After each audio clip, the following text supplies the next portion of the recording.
are back on Kababayan Today. We're wrapping up Filipino-American History Month, and how appropriate that we have Professor Carolina San Juan here, because we're talking about our future in this great nation called America as Filipinos. So before we went to break, we mentioned that it starts in the home.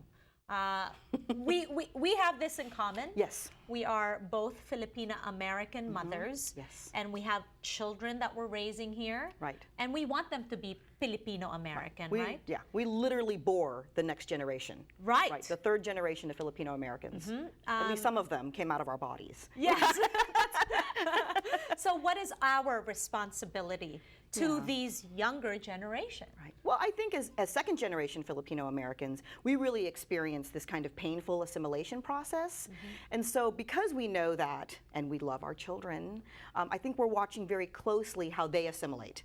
And we make these tiny choices. They seem tiny, but they're huge, like whether or not we're going to have Filipino food at the table, whether we speak English or Filipino at home, their relationship to their grandparents, whether you live close to them or for whatever reason you only see them on holidays, or whether you make the effort for them to have other Filipino-American friends. I mean, it's these these millions of day in, day out decisions. Use the chinela, don't use the chinela, right? Right, no, and the thing is, even my daughter, and I'm first generation, right? So even my daughter at 10 will already know that when I get a little upset because they're not listening to me, my accent gets thicker. And she's like, Mommy, wait lang. And I'm like, okay. So she's already, you know, understanding that her mom's super Pinay, and, you know, and honestly, I can't help it. That's who I am. And you shouldn't. You shouldn't help it. And that's what you give her. Whereas my daughter, who's second generation, when I start to get upset, she'll say, let's talk about our feelings.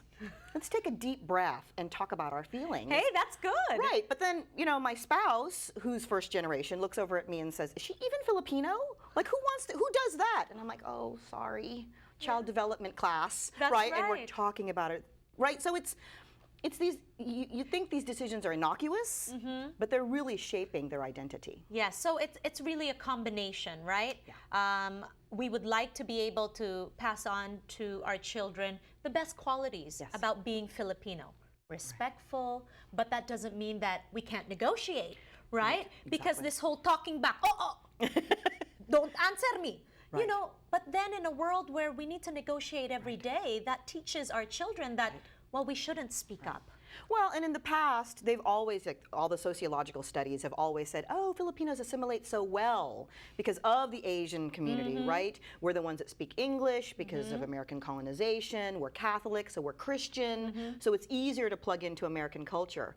But what we haven't looked at, and what I find with my students all the time, is that our home values actually are in direct opposition to American values. Yes. Right? Like humility does not work in the American workplace. Oo, kasi ang ibig sabihin nun, di ba, you have to be humble. Right. But no, here in America, you talk about your success. You talk about yourself, whereas that's so shameful.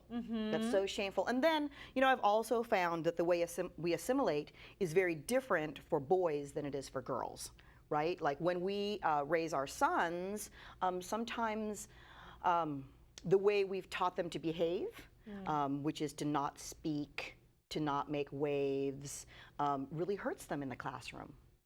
And then for our girls, they have a tremendous amount of pressure because they have to be so successful, but very close to home.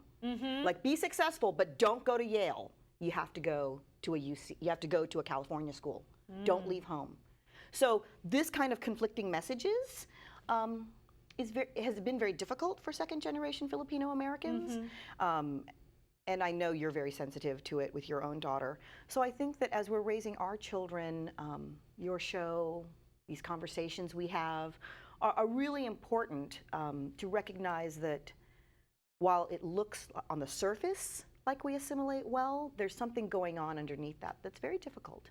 I know. Well, the big challenge to all your kababayans out there that are watching this program is maybe it's okay to talk to our family about, you know, how we're feeling. That, you know what, Mom, I don't really like it when you only notice that I have bad grades. You Right. know, I mean, what about all the A's and then the Right. 1B and then you're all about the 1B? I mean, Yeah.